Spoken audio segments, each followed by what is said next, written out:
Hi. Hello, everyone.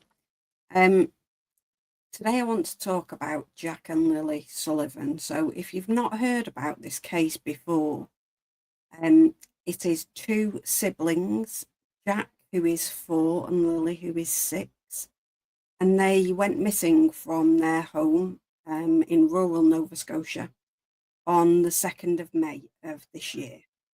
So, they've now been missing for 2 months, or just a little over. And there's been a lot of coverage about the case, and there is a lot going on in terms of people speaking out. The one person who hasn't really spoken out, aside from one interview, is the lady on your screen, which is the children's mother, Malehya Brooks Murray.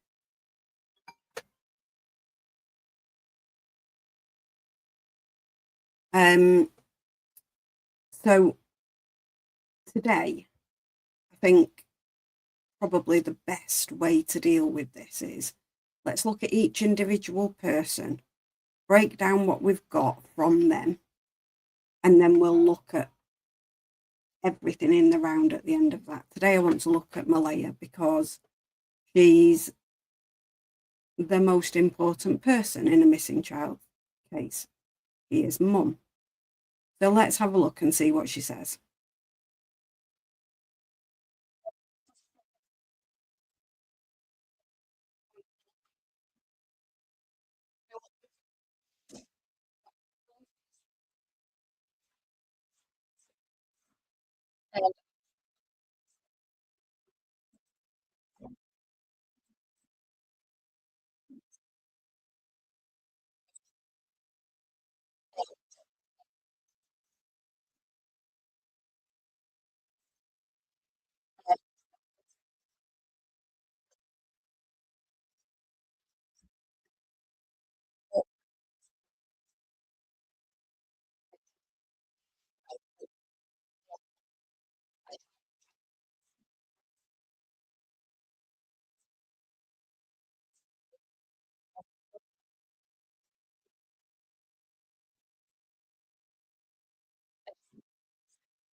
Is this any better, guys?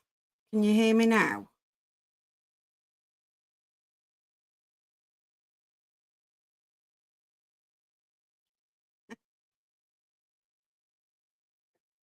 Yeah.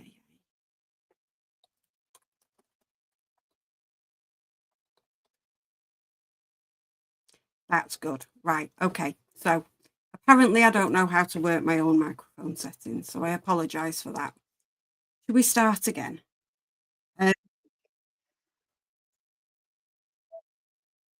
Bear with me. Let me get this.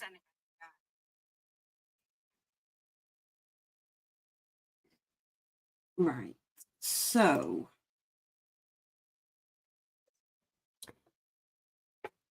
we'll start that again. I want to talk to you about Lilly and Jack Sullivan. So my good friend, It's a Crime in Shame, Sunny, has been covering this massively since the children went missing. This is two children, Jack, who is 4, and Lilly, who is 6, and they've been missing since the 2nd of May from their rural Nova Scotian home. The way that I want to look at this is to break down each individual person's communication that they've had with the world, whether that is interviews or messages that we've got access to, and then to break it all down at the very end with a timeline of what we can deduct is most likely to have happened. Today I want to look at Malehya Brooks Murray. She is the children's mum, and the reality is that she's probably the most important person because the mother is likely to always be the person who knows the children the most.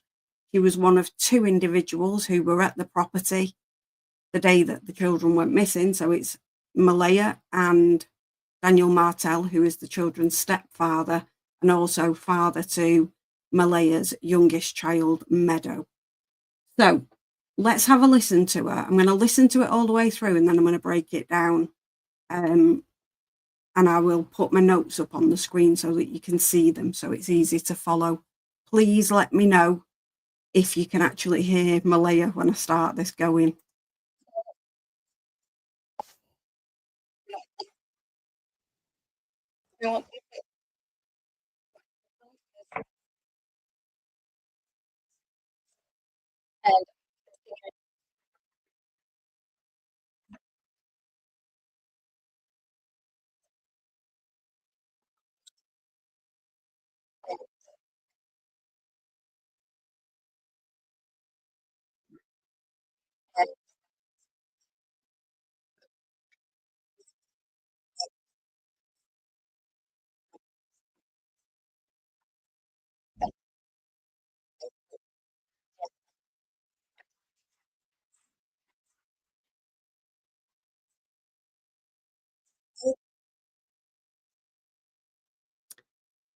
Hmm.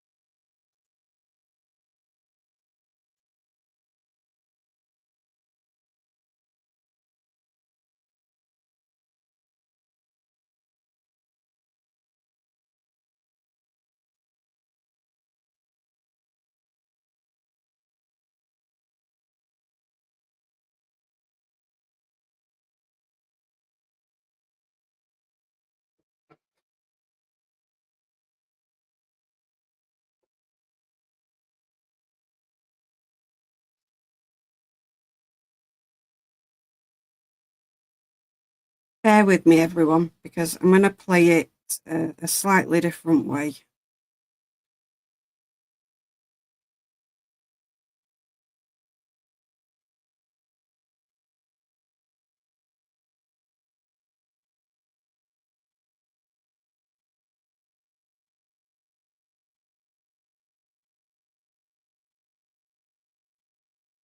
I'm just staying as hopeful as possible. I want them home.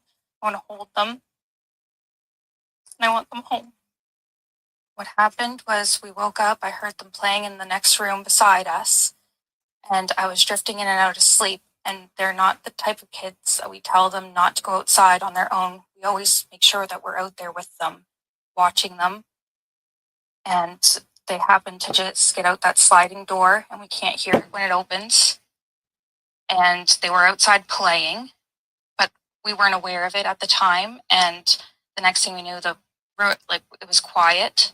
And we get up, and I tell him, my partner, Daniel, I tell him, "Do you hear the kids?" And he says, "No." And we get up instantly. We're looking outside. We're looking everywhere, yelling for them. And I instantly just call 911. I just had the instinct I needed to call.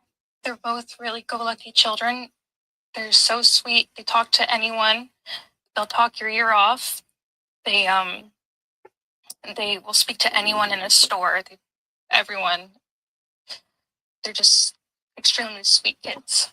I appreciate the huge search effort going on right now. But we've been pushing for an Amber Alert, which hasn't been issued. Not just that they could possibly be abducted, which it is a possibility that they could have been, but just an alert to let everyone know that they are missing. We had people text me saying that they weren't aware someone else let them know that they were missing, and it would just be nice if everyone could be alerted.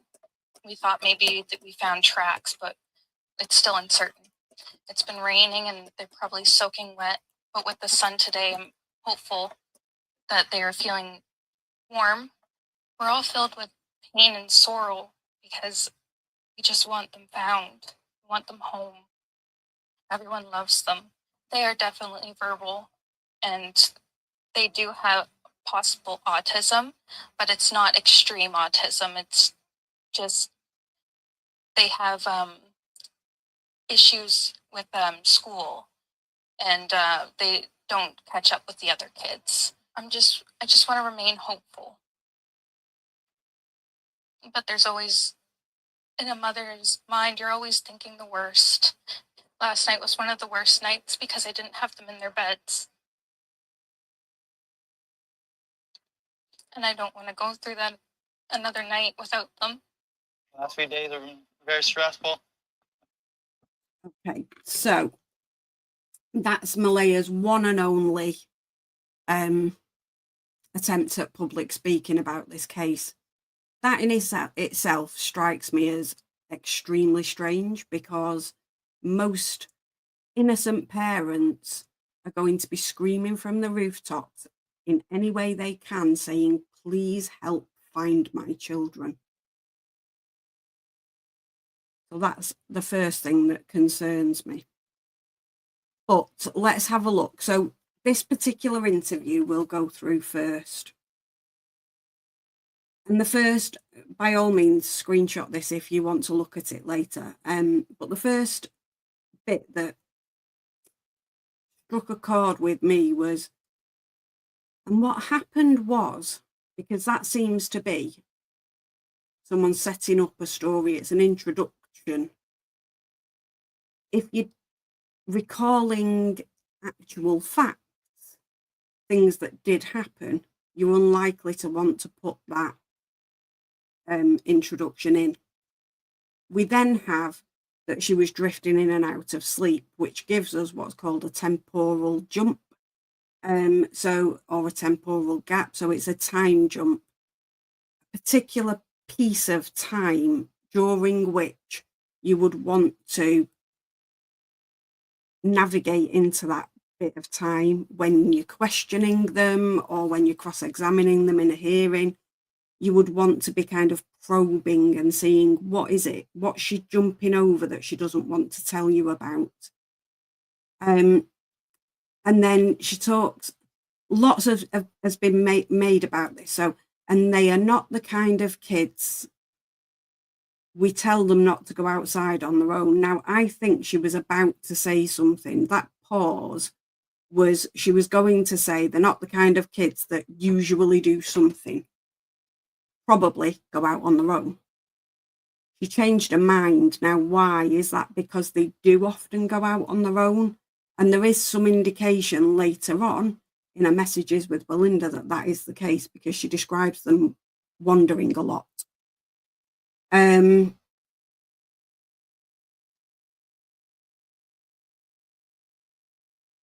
then she goes on to say that she's always outside watching them, or they are. Now that, for me, it's just covering neglectful parenting. There's no reason to describe that in an emergency situation where you're looking to seek help for the return of your children. So to me, it is a way of glossing over a lack of proper supervision. We know the children were up playing in the next room. They were both still in bed. And that in itself isn't an issue, assuming that your house is sufficiently childproofed. But it would appear that this one was not. We also know that there's a CPS background to this case. And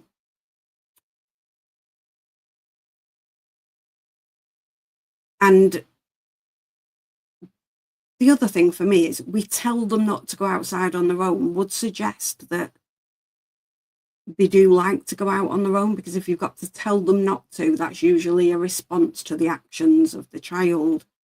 So I think that that is deceptive, or gives indications of deception. And then she talks about they just happen to get out of the sliding door. Well, how the heck does she know if she's asleep? You would literally say, I don't know what happened, but I woke up and they just weren't there. I don't know how they got out, or if someone came and got them. I haven't got a clue. The fact that she's conclusive about it is the type of thing that we see from parents who have some kind of guilty knowledge about what happened. And that doesn't necessarily mean that it's her that's done something to the children. It just means she's got some knowledge about what occurred. And she talks about the fact that they can't hear the sliding door when it opens. And honestly, I will eat my hat, or, run down the street wearing a princess outfit if it turns out that that sliding door is in fact silent. I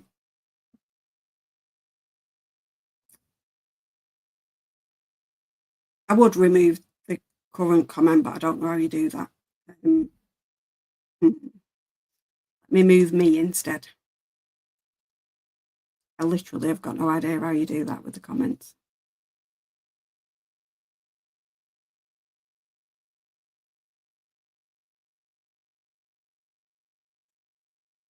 Right, so can you see me now? You don't need to see me. Hang on a minute, you can't see the material either, can you? Hang on a minute. Let me try and re-add it, but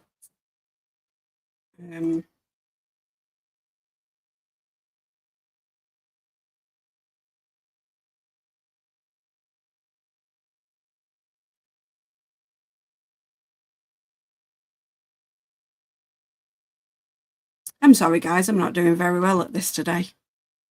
Probably ought not to be doing it. I'm quite tired. There we go. We're actually almost at the bottom of this page, so I apologise, but you can screenshot it and catch up in terms of reading through it later. Now, when she talks about the fact that they were playing outside, again, she's talking about a time period where she says that she was asleep or drifting in and out of sleep. How does she know what they were doing? They could have been going to the end of the road to catch the school bus because they felt like they were feeling better, or in fact, they'd never been poorly in the first place. They could have been going on an adventure. They could have been going to find Daniel's mum because she was in the next trailer along. There's all manner of things that they could have been doing. So again, it's that conclusiveness. It doesn't lend itself to what an innocent parent would do.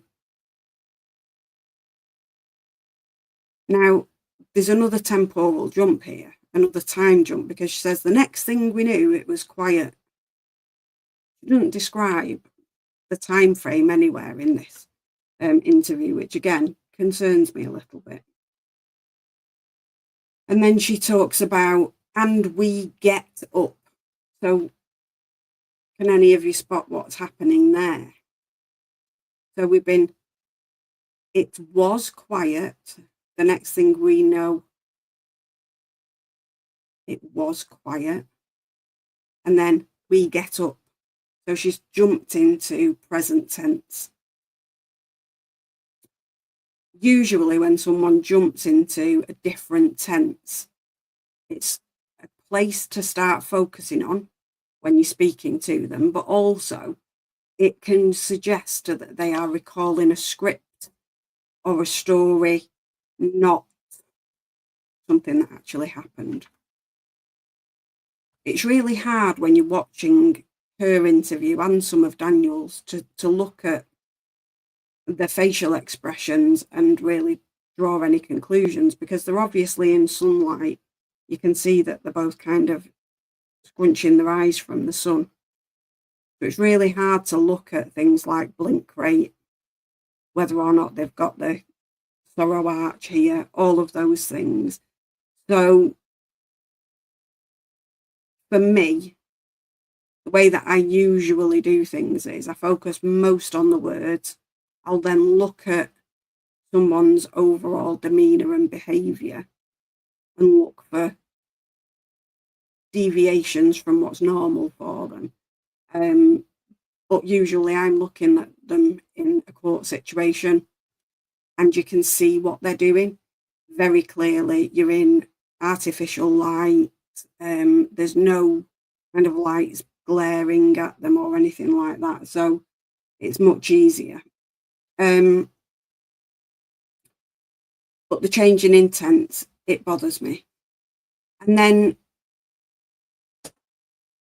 she described that she tells Daniel, do you hear the kids?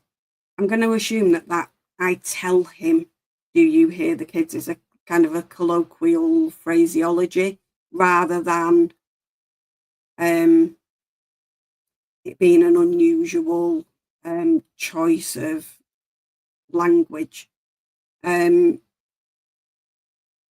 But she contradicts Daniel, who says he realised the kids were quiet and woke Malehya up. So they both say virtually the same script in the beginning, and that one bit differs. So that makes me think it's a script, and they've muddled that bit up in their telling. Now, she goes on to say she instantly just calls 911. For me, the word instantly is quite unnecessary, because that's what you'd expect somebody to do. They've realised the 4 and 6-year-olds are missing. You would be calling 911. But also, you have to ask the question, and this is just a question, was it instant? Because we've seen a message from Daniel where he says that she had to ask him, should I call the police? And there is also kind of the Darren Geddes description of what happened that morning, which again is not an instant calling of 911. So there are some things which contradict that. And then she just had the instinct to call. Well, yes, again, that's quite an unusual thing to want to justify, because it's what you'd expect somebody to do. And then when she talks about the children here, I like the fact that she's saying nice things about them. They're really go-lucky children, which I think she means happy-go-lucky. They're sweet. They'll talk to anyone. That's good. That's a good indication. But Norcraft, did they write this script themselves? I would say it's likely to be the two of them that have agreed it between themselves. And I say that because it's not a very good script. So there are no time references. It's very, very vague. It's only got the real basic information in it. So I think they've panicked. This is my opinion. Whatever happened, they panicked. They created a very brief story that they could tell the police and the media, not realizing that the police are going to dig and dig hard. This is a 4 and a 6-year-old. They're going to delve as deep as they can get into what is between these little gaps that are present in the story, and into any contradictions between the two of them.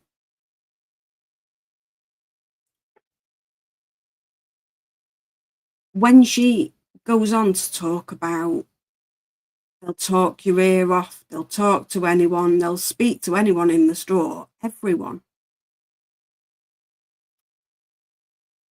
That's 3 times in succession that she's talked about the fact that they'll speak to anybody.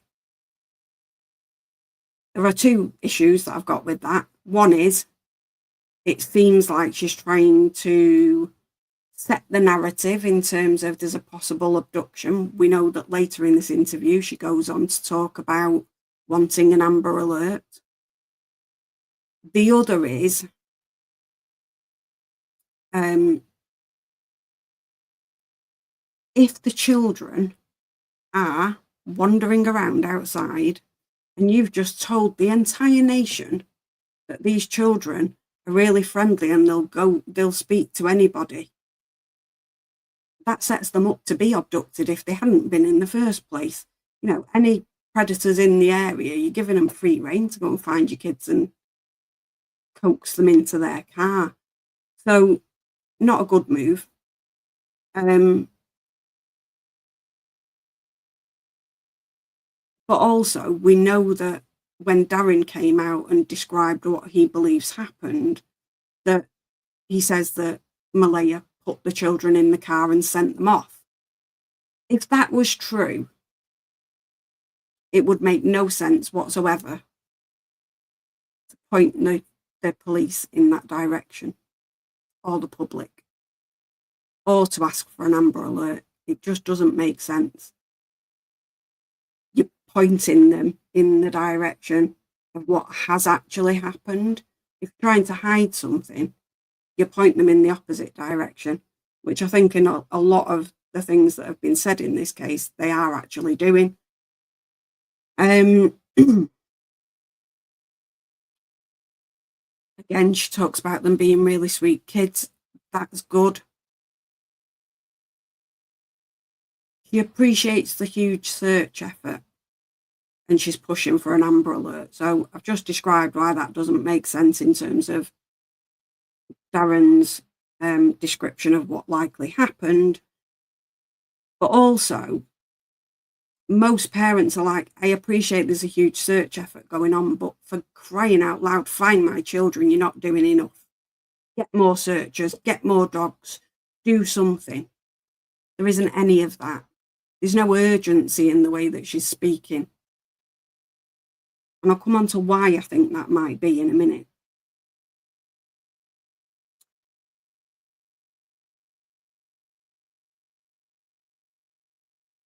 She goes on to talk about it's been raining and they'll probably be soaking wet.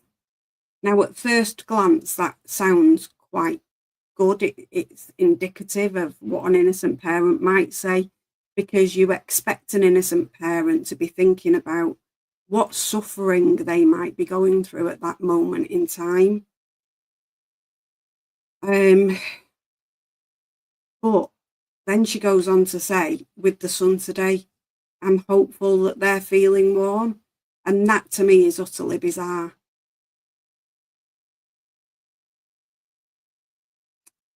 You wouldn't be thinking about them snuggled up warm somewhere or sunbathing. You would be thinking about, oh my God, it was so cold and so wet, and where have they got shelter? And, you know, have they been able to find somewhere that's at least a little bit safe until we can find them? And again, there is absolutely none of that.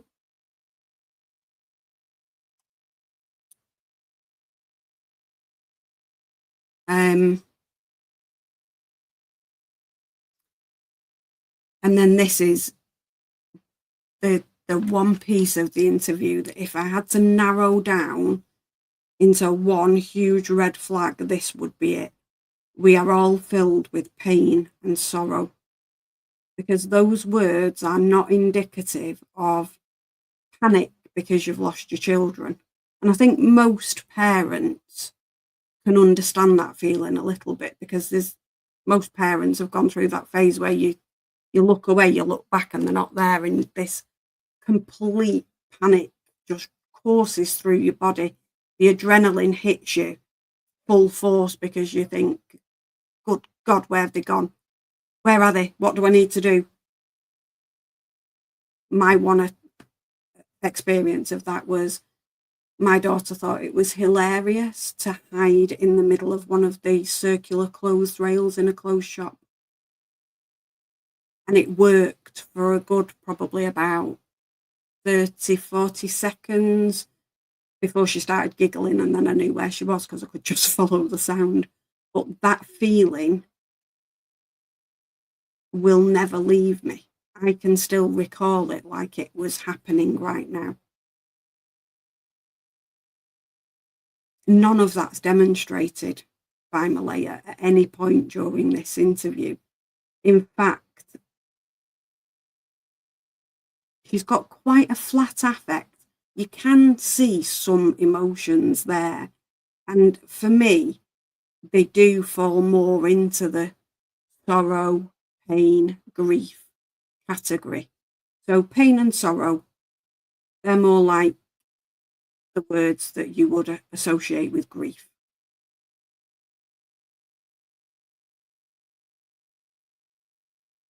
And I think that is a huge piece of leakage about exactly, Nova. It's very much a statement of finality.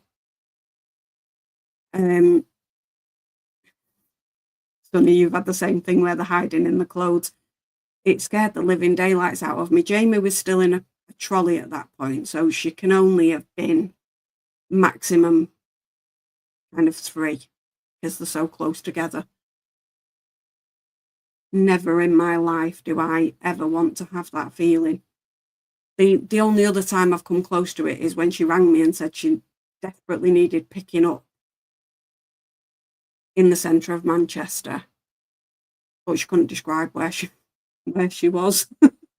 That's a slightly different kind of panic though, because at least I know she's old enough that she can kind of look after herself. But she was in a bit of a panic about something herself at that point. Couldn't get her to explain where she was.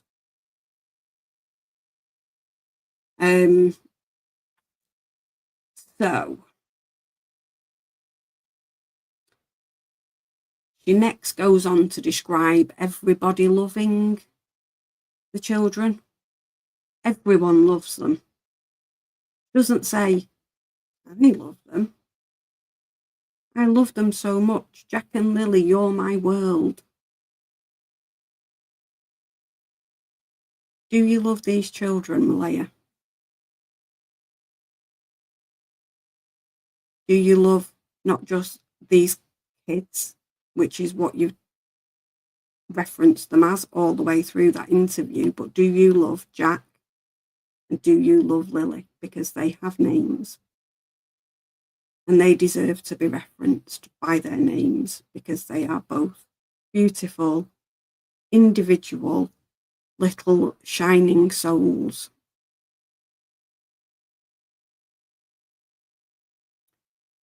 That have absolute immense meaning in this world. Sorry, that's me getting just a little bit emotional about it. This is why I do the job that I do. Certainly don't do it for the money. because it's like the worst paid legal job on the history of the planet. I do it because I want to make a difference for children. That's why I like to come on YouTube and talk about children's cases, why I consume so much material about them. I read serious case reviews in my spare time. Children are my reason for living, mine and other people's. Also why I've kind of lost my pony to my friend's granddaughter, because she needs some help at the moment with her own emotional world, and so Honey's providing it. I never get to, well, no, that's not true. 3 days a week she's adopted Honey. And for me, that's just a natural thing to offer and do and provide, because it's a child who needs something. They need help. And I know that Honey can provide that, probably better than I ever could. She's the best counsellor.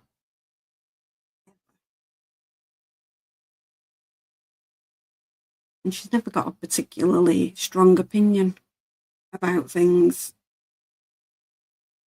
Well, generally. But back to Malehya. She talks about wanting to remain hopeful. And this feeds back into the finality of the situation. So I just want to remain hopeful. But there's always, in a mother's mind, you're always thinking the worst. Well, those two things can be broken down. If you just want to do something, that means that you want to do it, but you can't. Why can't you remain hopeful? Is that because you've got some knowledge about what happened? And in terms of thinking the worst, I think absolutely in some respects your brain goes, oh my God, something terrible might have happened. But in terms of missing children, generally speaking, the innocent parents that we have seen remain hopeful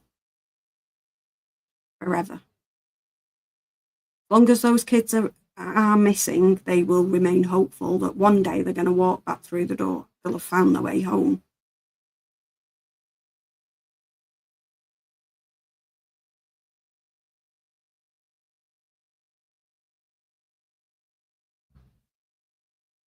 Jill, that sounds very familiar. You know, the kids, they're explorers, and before a particular time in their development, they've got no concept of the fact that there's a risk in anything that they do. So if they think, oh, I'm going to go and explore and I want to know who lives in that house, or they know that somebody fun lives in that house across the road or wherever it might be, then they'll go. I think the difficulty with these children is there were no neighbours. And it's going to be going off slightly off topic a little bit, but it's going to be really hard to kind of track where they might have gone, because I know they've collected very many hours of footage, but it's from things like trail cams. There isn't, you know, neighbours with ring doorbells all pointing at a similar element of road, traffic cameras, number plate recognition. It's not that kind of area. So it's going to be very hard for them, I think, to dig up the material that they need if they can. And yeah, Jill, always better safe than sorry. I'd far rather ring the police and then be told, oh, actually, your child just popped around to say hello and pet the dog, than it is that one time when something has happened and they've been taken from the garden, or, you know, they've wandered off and fallen into water or something. Better that the police are there quick and aren't needed than aren't called in the first place.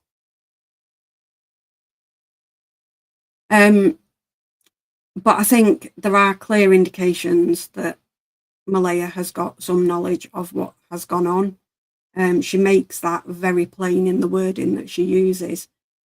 But just in terms of some extra bits and pieces about what I thought about that interview. So she doesn't come across that she's curious about Daniel's involvement. So if she's drifting in and out of sleep, what's to say that he didn't wake up and do something?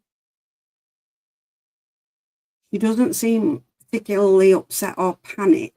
And panic is,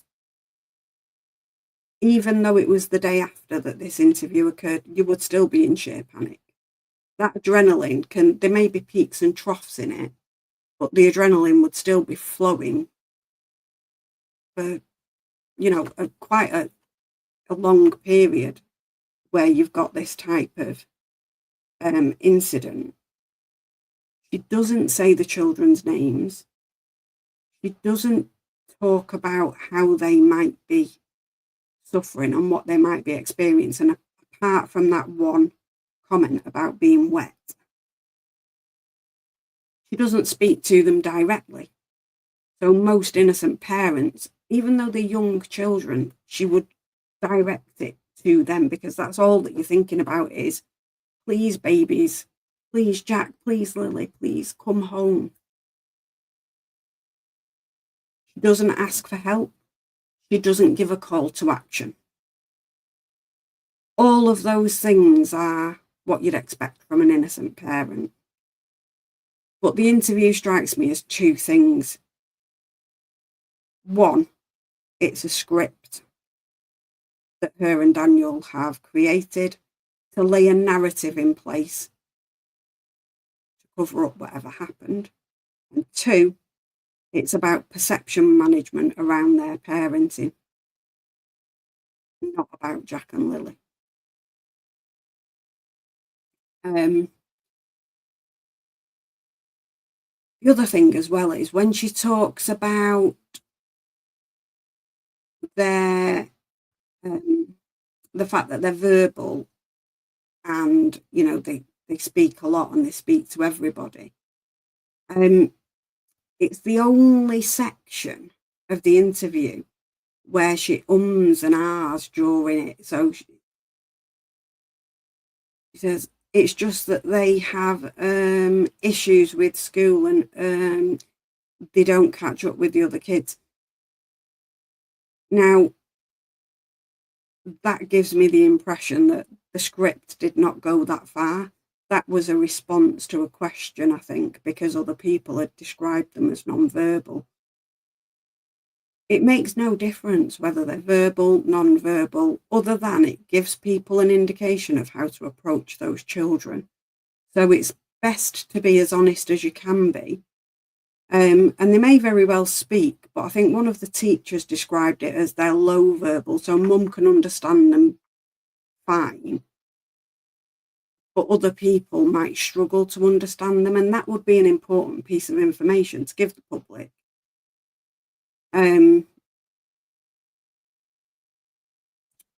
But it definitely struck me that the script didn't go quite that far. So what's anybody saying?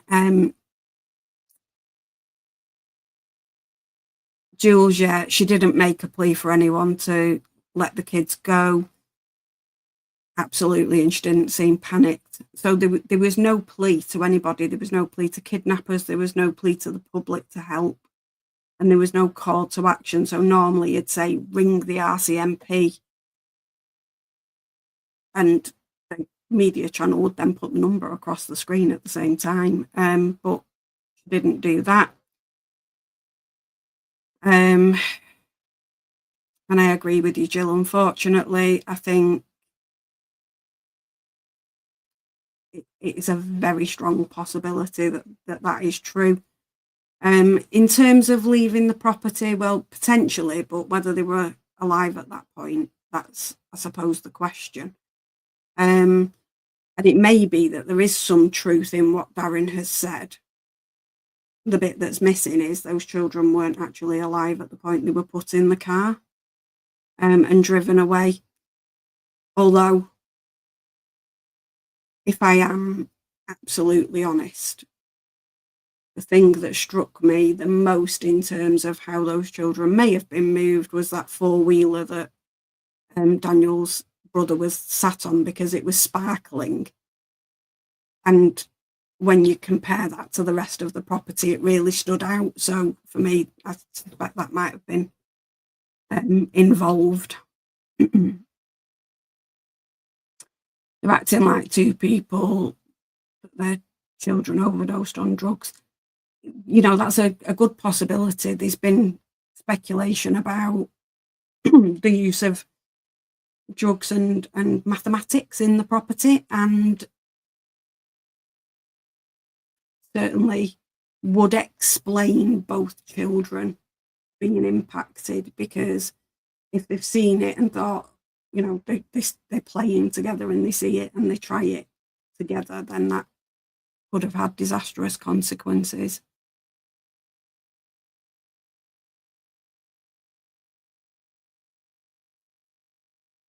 Yeah.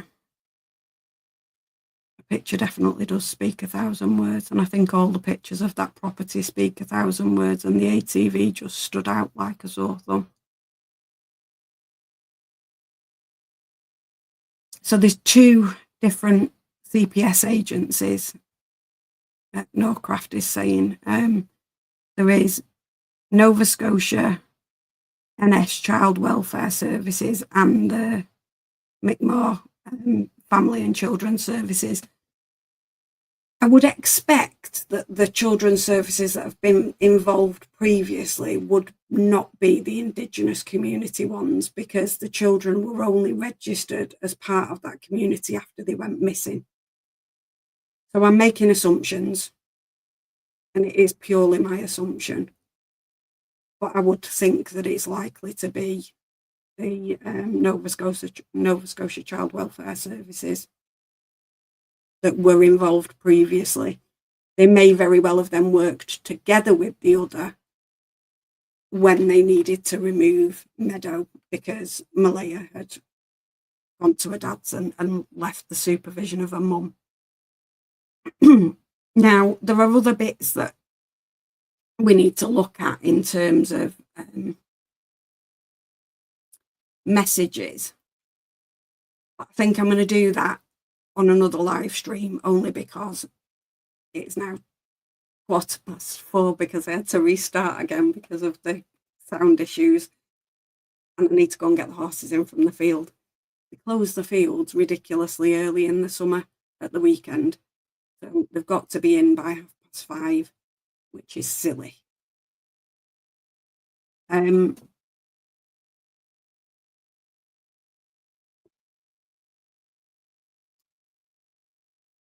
Yeah, so it's the school that got in touch with them, absolutely. That was the first referral.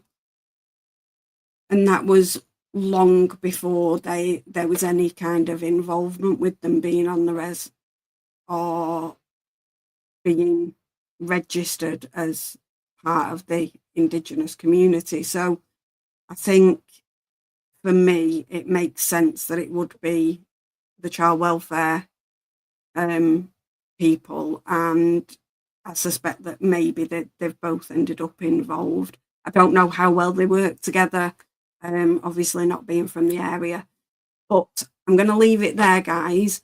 I will come back on hopefully later on, and if not, I will try tomorrow evening after work, and we'll go through the various messages that we've got access to between Belinda and Malehya. All right, it's lovely to see you all, and I'll see you all next time.